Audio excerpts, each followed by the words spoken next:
Good day, everyone.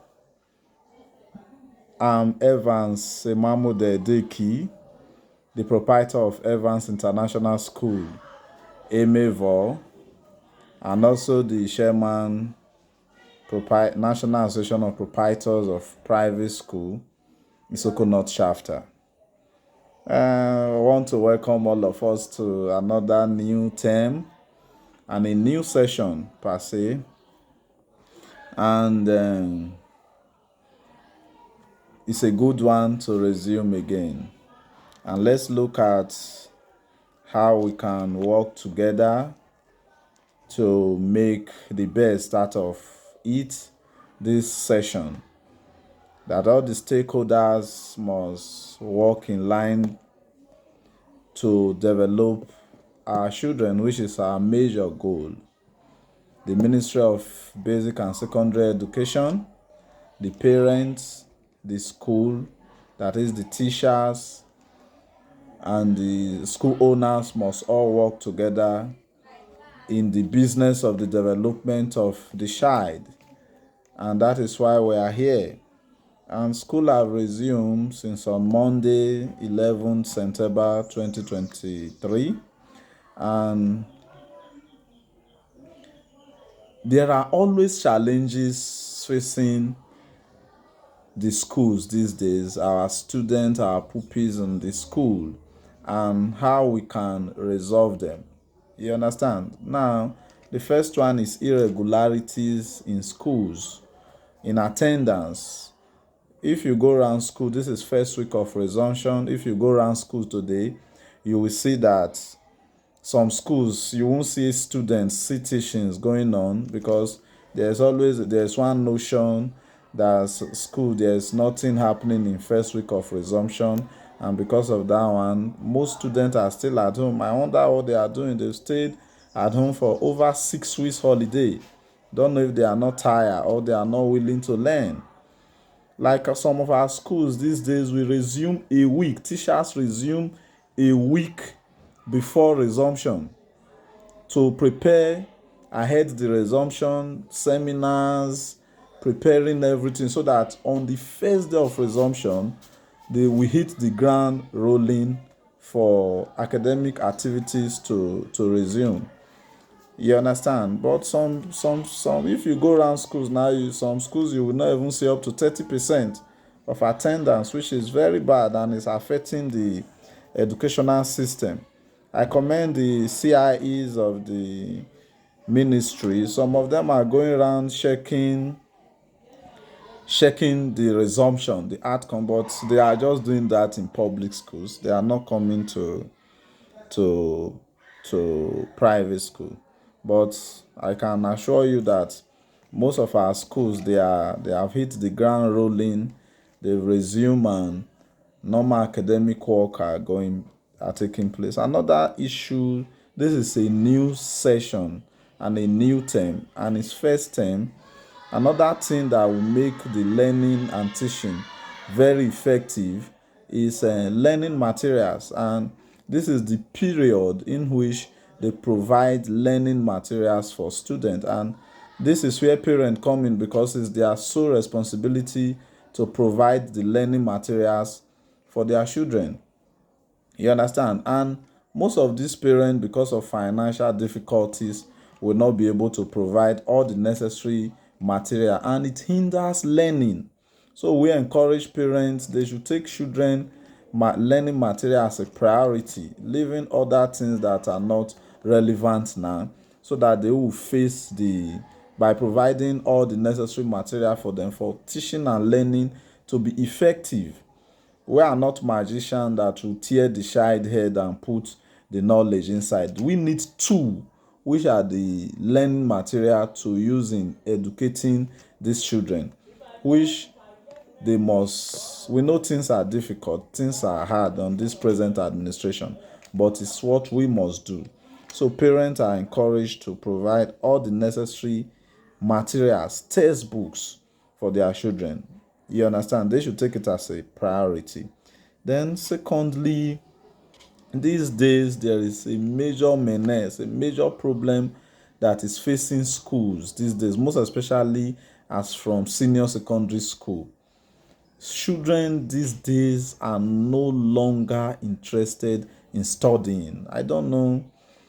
It's a major problem that every stakeholder or everybody needs to look into and look for a solution to it. Most especially if you see students these days, they have lost interest. And what I've deduced from that is one major problem is examination malpractice, because schools they feel that during their examination schools will assist them and their parents will pay money for them to be assisted, and schools that refuse that assistance or are not willing to do that, they will lose all their students in that class to the ones that are willing to do, which is a major problem. This one is a national issue that only one local government or only one school cannot resolve, because if a particular school take that decision, then all the students will run to the other one that have not taken such decision on the development of the child. And even if the state take it, they will go to other states.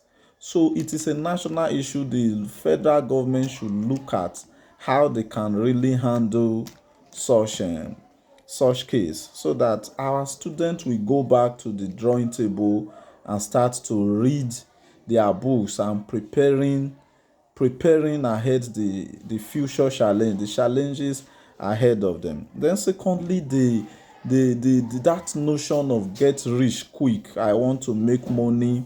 I want to make money without working towards it. You understand? It's another problem where you see these days almost every student, they are not willing to go to school again. They have lost interest in school. Their own now, they say that they are involving in street business, internet fraudster. I don't know how they call it this day, not popularly known as Yahoo. It has come to a point now that even students in secondary school, SS1, JSS1, SS2, SS3 are all involved. They come with big phones and they are doing it. So all their interest is in that aspect, not on the education again. And it's really affecting. And the parents are seeing them. Some of these parents will even provide money for them, provide those gadgets for them to be involving in such art, forgetting about their educational life. It's a major concern that we need to look at. In our schools we are trying how we can eradicate it, because we place band on phones. Nobody should come to school with phone, most especially Android phone, and so that they can be focused. But when they get home, it's the duty of the parent to still help in guiding them. There is time for everything. There is time to make money. There is time to prepare yourself ahead the challenges of the future. If you're thinking now in SS1, some students less than 14, 15, 16, 17, you are thinking of how to make money, plenty money. I don't know what you are using such money to do that will make you to derail from preparing yourself, from studying, from reading. I think if it continue like this, the next generation is going to suffer a lot. I told somebody that very soon people will start dying, because the way the notion that students have this day, then in the near that nobody is interested in studying again, reading again, in academics again, that school now scam. You understand? With that, definitely in the nearest future, there will be no medical doctors again to treat us when we fall sick. There will be no pharmacists again. There will be no engineers to even produce this gadget or to maintain this gadget that they are using. There will be no teacher to teach our children, and it's a major menace. The dress code, their appearances, their dress code, and their hairstyle representing or replicating all these things is a major problem. You understand? So we all need to work very hard to see how we can really how we can really work on this major problem to see how we develop our students in this new session we call. I'll make more videos on the challenges we are facing and how we can put heads together to sort them out so that we can recover a lot of things in this new generation, in this new session. So once again, I welcome us back to school. I appreciate parents for their efforts by providing all the necessary materials and for sending their children to schools. God will always bless them. We pray that God should give them good heads and sound mind, and the spirit of obedience should fall on our children. If you look at Ephesians 6, verse 1 to 3, talk about obedience. Students should obey their parents in the Lord, to honor their father and their mother. And that is the first commandment that goes with promise, so that they might live long, and whatsoever thing they do, they will prosper.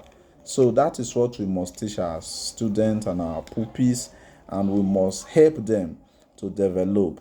And those notion of get rich quick, passing through shortcuts, misbehaving, is a duty of everybody to work on it in this society. The school have its role to play, the parent have a role to play, the church have a role to play, the society, and even the community. So please, let's come together to develop our nation, to develop our students. God bless you. See you more time. Thank you.